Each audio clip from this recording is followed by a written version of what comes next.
ഇന്ന് പതിവ് പോലെ ക്യാബിനറ്റ് കഴിഞ്ഞ് മുഖ്യമന്ത്രിയുടെ ബ്രീഫിംഗ് ഉണ്ടായിരുന്നു.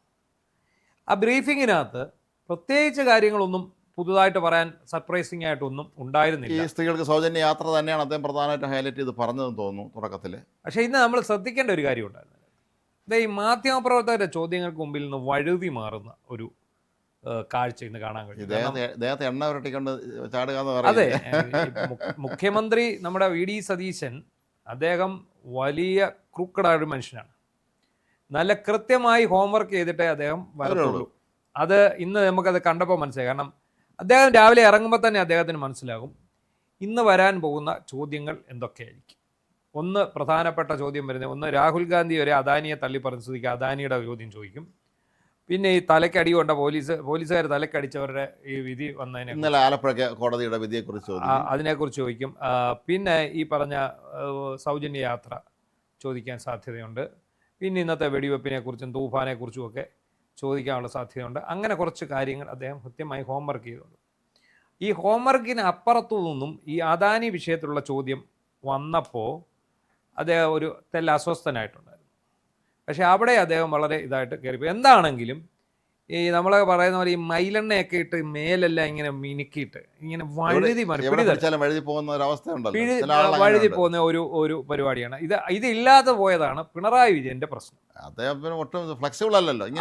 ഫ്ലെക്സിബിൾ ആകാത്തതിന്റെ ഒന്നുമല്ല, പുള്ളി ഹോംവർക്ക് ചെയ്തല്ല വരുന്നത്. പിണറായി വിജയൻ പത്രസമ്മേളനങ്ങളിൽ പങ്കെടുക്കാൻ വരുന്ന ഹോംവർക്ക് ചെയ്തിട്ടല്ല.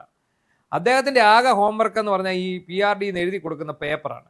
പ്രസ് സെക്രട്ടറി എഴുതി കൊടുക്കുന്ന പേപ്പറാണ്. ഈ പേപ്പറിന്റെ കൂട്ടത്തിൽ 2 ക്വസ്റ്റ്യൻ ആൻസർ നേരത്തെ സ്റ്റോക്ക് ചെയ്ത് വെച്ചിരിക്കും. ആദ്യം വന്ന് പുള്ളി പേപ്പർ നോക്കി പാരായണം നടത്തും. അതിനുശേഷം ഈ തയ്യാറാക്കി വെച്ചിരിക്കുന്ന ഉത്തരങ്ങളുടെ ചോദ്യങ്ങൾ അവിടെ അരമുക്കാൽ മണിക്കൂർ ഈ പാരായണം കഴിയുമ്പോൾ തന്നെ മനുഷ്യൻ ഒരു വിധപ്പെട്ടത് ബോറടി. അതെ, പിന്നെ എല്ലാവർക്കും അവൻ്റെ ഓഫീസിൽ പോയി വാർത്ത കൊടുക്കാനുള്ള സമയമാവും. പിന്നെ എന്തിനു കൂടുതൽ ചോദ്യം ചോദിക്കണം എന്ന് വിചാരിക്കും. ആ നേരത്തെ കേരളയിൽ നിന്നും ദേശാമാനെന്നും മുൻകൂട്ടി തയ്യാറാക്കി വെച്ചിട്ടുള്ള 2 ചോദ്യങ്ങൾ ചോദിക്കുന്നു. അദ്ദേഹം ഉത്തരം അധികം നിങ്ങൾ എടുക്കുന്നു. ഒന്നാമത്തെ ഉത്തരം, രണ്ടാമത്തെ ഉത്തരം. എന്നാൽ ഈ സതീശൻ ഇക്കാര്യം തീർത്തും വ്യത്യസ്തനാണ്. അദ്ദേഹം വരുന്നത് വിഷയങ്ങൾ പഠിച്ചിട്ടാണ്. അദ്ദേഹത്തിന്റെ നോട്ടുണ്ട്, പ്രസ് നോട്ട് കയ്യിലുണ്ടാവും. കാരണം സ്വാഭാവികമായിട്ടും മന്ത്രിസഭാ തീരുമാനം പ്രസ് നോട്ടാണല്ലോ. അവിടെ അതിനപ്പുറത്തേക്ക് അദ്ദേഹം ചെയ്യുന്ന ചില കാര്യങ്ങളുണ്ട്, ചോദ്യങ്ങൾ വരുമ്പോൾ പറയുന്നത്.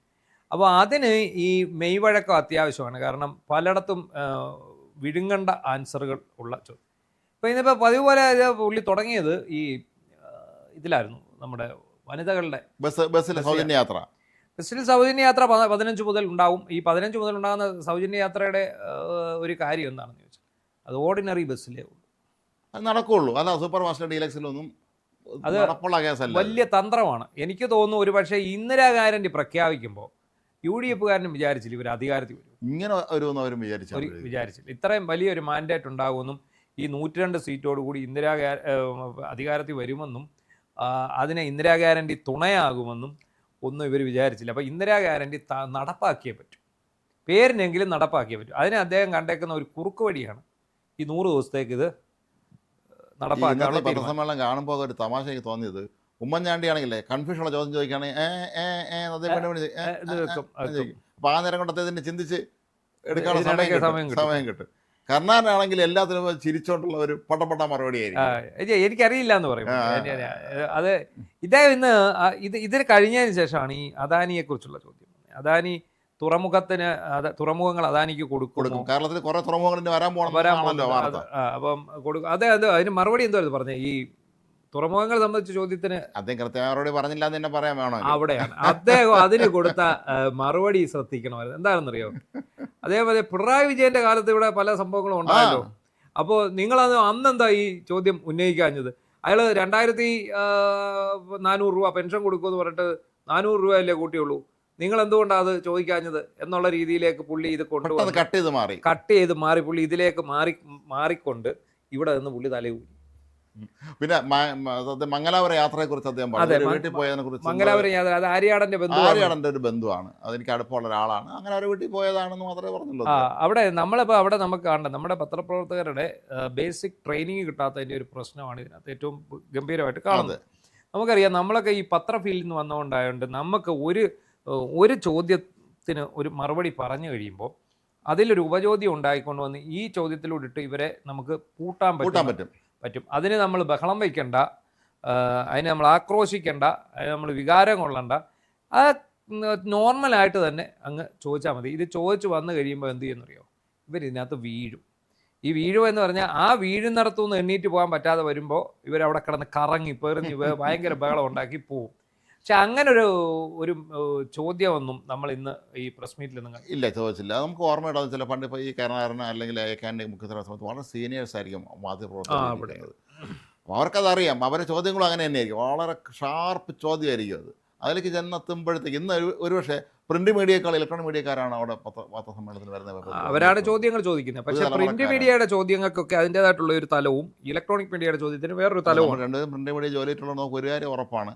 ഈ പ്രിന്റ് മീഡിയയിൽ ഈ അല്പജ്ഞാനം വെച്ചുകൊണ്ട് മുന്നോട്ട് പോകാൻ പറ്റില്ല. ഇല്ല, പിടി വീഴും. ഇവിടെ അതുകൊണ്ടാണ് ഒരു ചോദ്യം ഒതുങ്ങി ആ ചോദ്യത്തിൽ ഒരു മറുപടി വരുമ്പോൾ പിന്നീട് ഇവർ നിശബ്ദരാണ്. ഇതിന്റെ ഉപചോദ്യങ്ങളിലേക്ക് ഇവർക്ക് കഴമ്പുള്ള ഉപചോദ്യങ്ങളിലേക്ക് ഇവർ കിടക്കാൻ സാധിക്കും. അതല്ല, പലരും നേരിടുന്ന പ്രശ്നം അവർക്ക് പഴയ കാര്യങ്ങൾ അറിയില്ല എന്നുള്ളതാണ്. അപ്പോൾ സതീശൻ 25 കൊല്ലം കൊണ്ട് MLA ആയിരിക്കുന്ന ഒരാളാണ്. അതിൻ്റെ പഴയ ഒരുപാട് കാര്യങ്ങളുണ്ട്. അതൊക്കെ എടുത്ത് ചോദിക്കാന്നുള്ള അവസരം അവർക്കുണ്ട്. പക്ഷേ അവരാരും പഠിക്കാൻ തയ്യാറല്ലല്ലോ ആരും. അപ്പോൾ എന്തായാലും അതിനുശേഷം ഇത് പറഞ്ഞു പുള്ളി അവിടെ നിന്ന് ഒഴിഞ്ഞു. അതിനുശേഷം പുള്ളി ഈ തലക്കടിച്ച കേസിലെ ഇതൊക്കെ വന്നു, അതൊക്കെ വിധി പരിശോധിക്കട്ടെ എന്നൊക്കെ പറഞ്ഞ് അദ്ദേഹം പോയി. പക്ഷേ പുള്ളി അതിനിടയ്ക്ക് രസകരമായിട്ട് നേരത്തെ പറഞ്ഞിട്ടുള്ള കാര്യമാണ്. രസകരമായിട്ട് അത് ഇന്നും ആവർത്തിച്ചു. ഈ LDFകാരെ തോൽപ്പിക്കാൻ ഭയങ്കര പാടാണ്, പക്ഷേ അവരെ തോൽപ്പിച്ചു എന്ന് പറഞ്ഞ് അവരെ ബോധ്യപ്പെടുത്താൻ വളരെ ബുദ്ധിമുട്ടാണ് അദ്ദേഹം പറഞ്ഞത്. കാരണം അവർക്ക് പലർക്കും ഇനി ബോധ്യപ്പെട്ടിട്ടില്ല. അതാണ് LDFകാരെ പെട്ടെന്ന് തോൽപ്പിക്കാം, പക്ഷേ നിങ്ങൾ തോറ്റു എന്ന് അവരെ പറഞ്ഞ് ബോധ്യപ്പെടുത്തുന്നതിലാണ് നമ്മൾ തോക്കുന്നത് എന്നാണ് അദ്ദേഹം പറഞ്ഞത്. സത്യസന്ധമായ കാര്യമാണ്. അപ്പോൾ അത് വന്നു കഴിഞ്ഞപ്പോൾ നമ്മുടെ ചാനൽ ചർച്ചയിലെ മുഖമായിട്ടുള്ള അനിൽകുമാർ ഇദ്ദേഹത്തെ ട്രോളിയൊക്കെ രംഗത്ത് വന്നിട്ടുണ്ട് ഈ പറഞ്ഞതിനെ. അങ്ങനെ ഇവരൊക്കെ ജീവിച്ചിരിപ്പുണ്ടെന്ന് അറിഞ്ഞാൽ സന്തോഷമൊന്നും ആദ്യം പറയുന്നത്. ഇവരെ പലരും കാണാനില്ലായിരുന്നു, പുറം ലോകത്തേക്ക് കാണാനില്ലായിരുന്നു ഇവരാര്. പിന്നെ നമ്മൾ ഒരു പൊളിറ്റീഷ്യനെ എങ്ങനെയായിരിക്കണമെന്ന് നമ്മൾ കണ്ടു പഠിക്കേണ്ടതാണ്. അവിടെയാണ് പിണറായി വിജയൻ ഒരാൾ 10 വർഷം മുഖ്യമന്ത്രിയായിരുന്നു എന്നുള്ളതല്ലാതെ പിണറായി വിജയനെ കൊണ്ട് ഈ നാട് ഭരിക്കാനുള്ള കഴിവൊന്നും ഇല്ലായിരുന്നു എന്നുള്ളത് വ്യക്തമാകുന്നത് അദ്ദേഹത്തിൻ്റെ 10 വർഷത്തിന് ശേഷം സതീശൻ ആ കസേരയിരിക്കുമ്പോഴാണ്. അല്ല, അത് ഒരു ഒരു ഒരു ഒരു ഒരു രാഷ്ട്രീയ നേതാവിൻ്റെ ആ ഒരു പവറിൻ്റെ മനസ്സിലാക്കണമെങ്കിൽ പത്രസമ്മേളനം നമുക്ക് മനസ്സിലാവും. ഇയാൾക്ക് എത്രമാത്രം ഇയാൾ കേപ്പബിൾ ആണെന്നുള്ള കാര്യം പത്രസമ്മേളനം ഹാൻഡിൽ ചെയ്യുന്നുള്ളത് മനസ്സിലാക്കാം. ഈ രണ്ട് പേരെ ഉണ്ടല്ലോ, ഇപ്പോൾ ഈ രണ്ട് നേതാക്കളെ തമ്മിൽ നമ്മൾ താരതമ്യം ചെയ്യുമ്പോഴാണ് ആ നേതൃത്വത്തിൻ്റെ ഒരു ഗുണവും ഒരാളുടെ ഗുണവും ഒരാളുടെ കോട്ടവും നമുക്ക് മനസ്സിലാവും. VS പത്രസമ്മേളനത്തിന് ഏറ്റവും രസകര കാര്യം, VS പത്രസമ്മേളനം നടത്തും. എല്ലാം കഴിഞ്ഞ് VS ഇറങ്ങി മുണ്ടി ഇങ്ങനെ പിടിച്ചോണ്ട് ഇങ്ങനെ നടക്കും. ആ ഒരു വളവുണ്ട് അവിടെ എത്തുമ്പോൾ ആർക്കും ഒരു ചോദിക്കും. അതിന് ഉത്തരം എന്ന് പറഞ്ഞാൽ കൃത്യം വിവാദമായിരിക്കുകയും ചെയ്യും.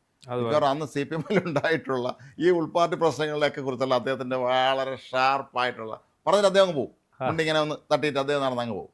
പക്ഷെ അത് പിന്നെ ഭയങ്കര രസമായിരുന്നു. അത് ഈ നായനാരുടെ പത്രസമ്മേളനം ഏതാണ്ട് ഇതുപോലൊക്കെ ആരാ ചോദിച്ചാൽ അനക്കെന്താ വേണ്ടെന്ന് ചോദിക്കും. അവൻ്റെ കടലാസ് ഏതാണ്? അതെ അവൻ്റെ കടലാസ് അവൻ്റെ ആവശ്യമില്ലാത്ത ചോദ്യം ഐരിയടാ അവിടെ ഇങ്ങനെയൊക്കെ പറയും. പക്ഷേ നയനാരെ സംബന്ധിച്ചിടത്തോളം എല്ലാവർക്കും നയനാരൊക്കെ ആ ഒരു സ്ഥാനം കൊടുത്തിരുന്നു. അദ്ദേഹം പറഞ്ഞ ഒരു കാരണം വരെ നമ്മളെ വഴക്കോറ അല്ലെങ്കിൽ തമാശ എല്ലാവരും ആ ഒരു രീതിയിൽ എടുത്തിരുന്നു. അങ്ങനെ ഗൗരവതരം വളം വെക്കുന്ന ഒരാളല്ല. AK ആന്റണിയോടൊക്കെ ചോദ്യം ചോദിക്കുന്ന സമയത്ത് അദ്ദേഹത്തിന്റെ ഒരു ചിരിയൊക്കെ ഉണ്ട്. ഉമ്മൻചാണ്ടി സാറിനോട് ചോദിക്കുവാണെങ്കിൽ അതിനെക്കാട്ടി രസമാണ്. അപ്പോൾ പുള്ളി എന്ന് ചോദിക്കും. ആ ചോദ്യത്തിനകത്ത് ആ സമയം കൊണ്ട് അദ്ദേഹം അവിടെ ഒരു മറുപടി കണ്ടുപിടിച്ചിരിക്കും. പക്ഷേ നമ്മളെ അത്ഭുതപ്പെടുത്തുന്ന ഒരു പ്രകടനമാണ് VD സതീശന്റെ നടത്തിയത്. കാരണം എന്ത് കൊനഷ്ടു വന്നെന്ന് പറഞ്ഞാലും ചോദ്യം വന്നാലും അദ്ദേഹം ഒഴിഞ്ഞു മാറി പോകുന്ന ആ ഒരു രീതി, അത് മാത്രമല്ല ഒരു പക്ഷേ നമുക്ക് അദ്ദേഹത്തിന്റെ പെർഫോമൻസ് അത് കാണുമ്പോൾ അത് അച്യുതമേനോന്റെ ഒരു ലൈനാണ് പിന്തുടരുന്നത് തോന്നുന്നു. ഒരു അക്കാഡമിക്കിലെ ഒരു അതാണ് അങ്ങനെ ആയിരിക്കണം എപ്പോഴും. ഒരു മുഖ്യ ഭരണാധികാരി എന്ന് പറയുമ്പോൾ അക്കാഡമിക് അപ്രോച്ചുള്ള ആൾ തന്നെ ആയിരിക്കണം. അച്യുതമേനോൻ അത്തരത്തിലുള്ള ഒരാളാണ്. നമ്മൾ അദ്ദേഹത്തിൻ്റെ പത്രസമ്മേളനം ഒന്നും കണ്ടിട്ടില്ലെങ്കിൽ നമ്മൾ വായിച്ച് അറിഞ്ഞിടത്തോളം അല്ലെങ്കിൽ നമ്മളെ മുതിർന്ന മാധ്യമപ്രവർത്തകരായിരുന്ന ആൾ പറഞ്ഞിരുന്ന കഥകളൊക്കെ വെച്ച് നോക്കുമ്പോൾ ആ ഒരു ലൈനാണ് ഇപ്പോൾ ഇദ്ദേഹം പിന്തുടർന്നതെന്ന് നമുക്ക് മനസ്സിലാക്കാം. ഒരു അക്കാഡമിക് അപ്രോച്ചാണ്. സതീശ് നല്ല ഉയർന്ന വിദ്യാഭ്യാസമുള്ള ആളാണ്. അച്യുതമേനോൻ എല്ലാ റാങ്കൊക്കെ വാങ്ങിച്ച് വിജയിച്ച ഒരു വളരെ നല്ല വിദ്യാർത്ഥിയായിരുന്ന ആളാണ്. അപ്പോൾ അതുപോലെ ഇവർ രണ്ടുപേരിലും കാണുന്ന ഒരു പ്രധാന ഘടകം, ഇവരുടെ ഒരു പുസ്തകം വായിക്കുന്നവരും ഈ ലോകത്തുനിന്ന് നടക്കുന്നു വ്യക്തമായ ധാരണയുള്ളവരുമാണ്. അല്ല, അങ്ങനത്തെ ആളിലൊക്കെ മാത്രമേ കൃത്യമായിട്ട് കാര്യങ്ങൾ മുന്നോട്ട് കൊണ്ടുപോകാൻ പറ്റുള്ളൂ. അല്ലാതെ ചപ്പടാച്ചി അടിച്ചിട്ടൊന്നും ഒരു കാര്യമില്ല. ദേശീയ മാധ്യമങ്ങളോട് പോലും പ്രതികരിക്കാൻ സാധിക്കുന്നുണ്ട്. അവരെ സംബന്ധിച്ചുള്ള അവർക്ക് ഭയങ്കര സന്തോഷമായി. നേരത്തെയൊക്കെ എന്ന് പറഞ്ഞാൽ അവർ ഈ മലയാളത്തിൽ എഴുതി ട്രാൻസ്ലേറ്റ് ചെയ്യല്ലേ, ഇവർ അത് താഴെ സബ് ടൈറ്റിലായിട്ട് ഇത് കാണിക്കേണ്ടി വരുന്ന ഒരു സന്ദർഭം ഉണ്ടായിരുന്നു. എന്താണെങ്കിലും ശരി, ഏത് വലിയ വിഷയം വന്നാലും താൻ പെട്ടുപോകുന്ന വിഷയമാണെങ്കിൽ പോലും അതിനകത്തു നിന്ന് വളരെ കലാപരമായിട്ട് ഒഴിഞ്ഞു മാറാനുള്ള ഒരു കഴിവ് സതീശനുണ്ട്. അത് ആ മുഖ്യമന്ത്രി ആയപ്പോഴും അദ്ദേഹം അത് ഉപയോഗിക്കുന്നു. ഈ കഴിവിനെയാണ് നുണേശൻ എന്നൊക്കെ പറഞ്ഞ് ഒരു ട്രോൾ എപ്പോഴും നമ്മുടെ കെ സി ജോൺ സാറ് ഞങ്ങളുടെ സബിലെ ജേർണലിസ്റ്റ് പഠിക്കുമ്പോൾ ഞങ്ങളുടെ course director K C John സാറാണ്. അദ്ദേഹം ടൈംസ് ഓഫ് ഇന്ത്യയുടെ കേരളത്തിലെ ഏതാണ്ട് 38 വർഷം മറ്റേ കേരള ലേഖനായിരുന്നു. അത്ര പ്രഗത്ഭനാണ് അദ്ദേഹം. അദ്ദേഹം പറയുമായിരുന്നു ഈ ആർ ശങ്കറിൻ്റെ പത്രസമ്മേളനത്തിന് പോകുമായിരുന്നു അപ്പോൾ കാര്യം. അതിന് പോകുമ്പോൾ അദ്ദേഹം തന്നെയായിരുന്നു ധനകാര്യവകുപ്പ് കൈകാര്യം ചെയ്യുന്നത്. വി ഡി സതീശനെ പോലെയാണ് അദ്ദേഹം കൈകാര്യം ചെയ്തിരുന്നത്. അപ്പോൾ ആർ ശങ്കറിനെ സംബന്ധിച്ചിടത്തോളം അദ്ദേഹത്തിന് കണക്ക് നല്ല വശമാണ്. അപ്പോൾ കണക്ക് കൊണ്ടുള്ള ഒരു കളിയായിരിക്കും എന്ന് പറഞ്ഞാൽ അപ്പം പുള്ളി പറഞ്ഞു കുറച്ച് കഴിയുമ്പോൾ പെട്ടുപോകുമെന്ന് പറഞ്ഞു. കാര്യം അദ്ദേഹം ഈ കണക്ക് കൊണ്ട് അദ്ദേഹം ഈ ഇങ്ങനെ സാമ്പത്തിക കാര്യങ്ങളെക്കുറിച്ച് പടപടപടാ അതിൻ്റെ കണക്ക് കൊണ്ട് അദ്ദേഹം ഇങ്ങനെ പറയുന്നു. ജോൺ സാർ പറയും കുറച്ച് കഴിയുമ്പോൾ നമുക്ക് തന്നെ ആകെ ഒരു കൺഫ്യൂഷനാണ് ഇത് എന്താണ് ഈ പറഞ്ഞതെന്നുള്ളത്. അപ്പം പുള്ളി പറഞ്ഞു പക്ഷേ അവരൊക്കെ തന്നെ അന്നല്ല പുള്ളി ഒരു അച്ഛനാണെങ്കിലും അവരൊക്കെ EMS വലിയ ദക്ഷിണാശാലിയ മനുഷ്യൻ. അപ്പോൾ അവരൊക്കെ ഉണ്ടെങ്കിൽ പോലും അവരൊക്കെ എല്ലാവർക്കും എന്തെങ്കിലുമൊക്കെ ചില പ്രത്യേകതകളുണ്ടായിരുന്നു. അവരത് എങ്ങനെയാണ് കാര്യങ്ങൾ ഡീൽ ചെയ്യണം. അന്ന് ഇലക്ട്രോണിക് മീഡിയ ഇല്ലല്ലോ, പ്രിന്റ് മീഡിയ മാത്രം കുറച്ച് ആളല്ലേ ഉള്ളൂ. അപ്പോൾ അതുകൊണ്ട് തന്നെ എല്ലാവരും തമ്മിലൊരു വ്യക്തിബന്ധം ഉണ്ടായിരുന്നു. ഇന്നത്തെ പോലെയല്ല, എല്ലാവരും തമ്മിലൊരു മാത്രമല്ല അന്നത്തെ പത്രപ്രവർത്തകരായിരുന്ന പരമ KR ചുമ്മാർ ഉൾപ്പെടെ എല്ലാവരും രാഷ്ട്രീയ പ്രവർത്തകരായിട്ട് പിന്നെ പത്രപ്രവർത്തകർ വന്നാണ്. ഇവർക്ക് പഴയ സഹപ്രവർത്തകരും സുഹൃത്തുക്കളൊക്കെ ആയിരുന്നവരാണ്. അപ്പോൾ അങ്ങനെ നോക്കുമ്പം അങ്ങനെ ഒരു പരസ്പരം രണ്ട് സുഹൃത്തുക്കൾ തമ്മിലൊരു കൊടുക്കൽ വാങ്ങൽ പോലെയൊക്കെ പോകുമ്പം വലിയ പ്രശ്നമൊന്നും ഇല്ലാതെ അവർക്കത് മാനേജ് കൊണ്ടുപോകാൻ പറ്റും. പക്ഷേ ഇപ്പോൾ അതല്ല അവസ്ഥ. രണ്ട് ഈ ചില ആളുകൾ ഈ ഇരിക്കുന്ന നേതാവിനോട് PR നടത്താൻ വരുന്നവരായിരിക്കും. അല്ലാത്ത സാധാരണക്കാരായ മാധ്യമപ്രവർത്തകർ കൂടുതൽ പുതിയ തലമുറയിൽപ്പെട്ടവരൊക്കെ ആയിരിക്കും. അപ്പോൾ അവർ പറഞ്ഞെന്താണെന്ന് വെച്ചാൽ പറഞ്ഞ് അതിലേക്ക് തീർത്താതെ പോകുക എന്നുള്ളതാണ്. പക്ഷേ സതീശൻ എന്തായാലും അദ്ദേഹം നല്ല മെയ്വഴക്കമുള്ള രാഷ്ട്രീയക്കാരനാണ്. കാലനൂറ്റാണ്ട് എന്തായാലും MLA ആയിരുന്ന ആളല്ലേ. അപ്പോൾ അതിൻ്റെ ഒരു മെയ്വഴക്കം ഇവരുടെ കൂട്ടത്തിലൊരു സമ്പർക്കവും അദ്ദേഹത്തിൻ്റെ ഈ വായനയും ഇതിൻ്റെയൊക്കെ ഒരു ഇതുകൊണ്ട് അദ്ദേഹം നല്ല എനിക്ക് തോന്നുന്നത് അദ്ദേഹത്തിൻ്റെ ഈ പോക്കണ്ടത്തെ നല്ലൊരു ഭരണാധികാരിയായി മാറും എന്ന് തന്നെയാണ് എൻ്റെ വിശ്വാസം.